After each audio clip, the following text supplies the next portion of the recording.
Welcome. Today we'll be going over 10 things I wish I knew before Core Keeper. There's a lot of tips that I want to go over, but I just want to boil down to a few good ones. These aren't in order by how important they are, it'll just be a single list of tips. And now let's get into it. First one I want to go over is markers.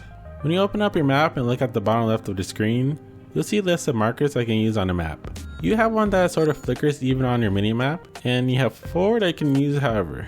If you wanted to clean the map of markers, you can just press the one at the end. So to place a marker, you need to first figure out what your ping button is. So go ahead and go to settings, controls, and scroll down to ping map. Mine is the middle mouse button. When you finish that, now go ahead and click on whatever marker you want to place, and then place it with the ping button.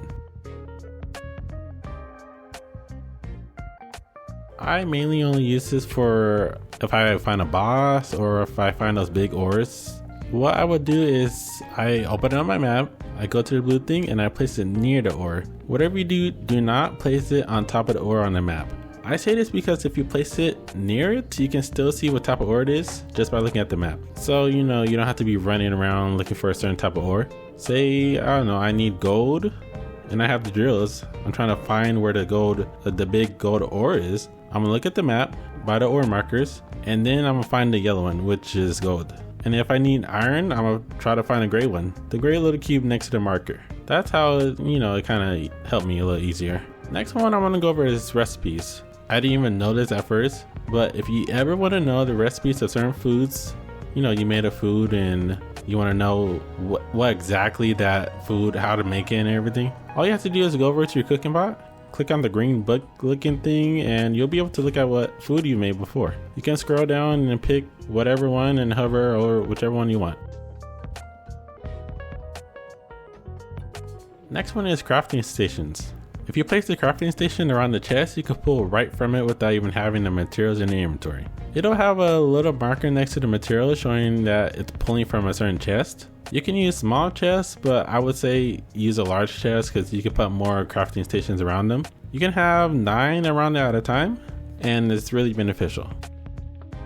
This goes right into number 7, which is the large chest. Throughout the game, you'll have a crazy amount of items that you'll be getting, so you need a larger chest. A large chest is double the size of a small chest, so keep that in mind. When I need one, I need to just farm the slime balls over and over so I can spawn a new one. But really, just fight any boss and you'll get one, and you'll sometimes find them around the world. Now the next one is backpacks. You only get so many slots in your inventory for items, so you'll need to increase it. Whatever you do, whenever you see a backpack that increases the inventory, make sure you equip it so you get more space. Or else you'll just have a hard time trying to figure out what to keep and what not to keep. Next one is shortcuts.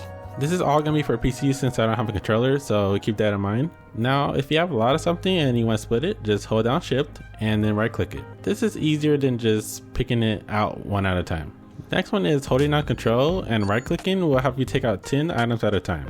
And also holding down control will allow you to craft more items instead of getting a little bit out at a time.